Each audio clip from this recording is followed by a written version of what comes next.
Now, if there's one thing that's likely to cause a disagreement in households these days, it's people spending too much time on their mobile phones. And a number of studies have recently suggested that that's being linked to mental health problems and poorer academic results amongst young people.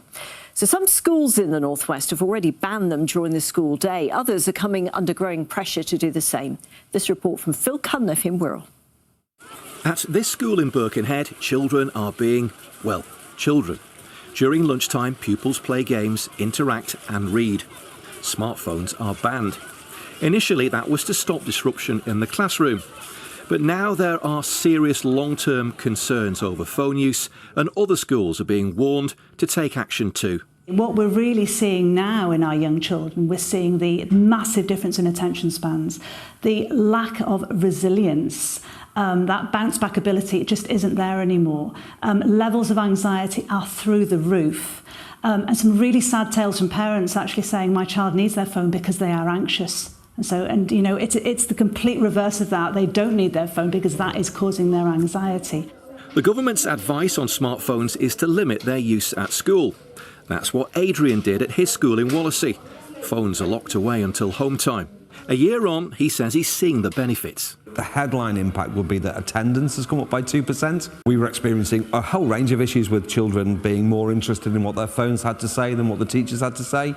Poor attention spans, bullying, online threat, fear, all of that sort of stuff, which is gone. There's growing research to suggest a link between smartphones and poor mental health. In the last decade, it's been found that eating disorders are up by 500%.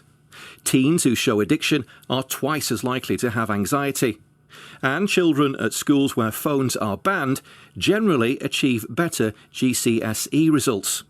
Adrian and Rebecca were guest speakers in Wirral today as dozens of local schools met to discuss smartphones. Conference organisers, Smartphone Free Childhood, say parents should hold off from getting their children a phone. We're not saying children should never have a smartphone, but it's about delaying it. And we know from evidence now that the earlier a child is given their first smartphone, the worse their mental health is later on in life, even as an adult.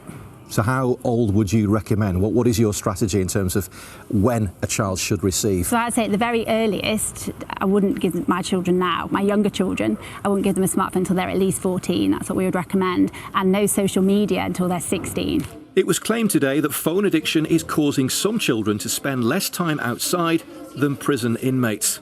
Banning phones in schools is changing behaviour, but what happens outside the classroom remains a challenge. Phil Cunliffe, BBC North West Tonight, Birkenhead.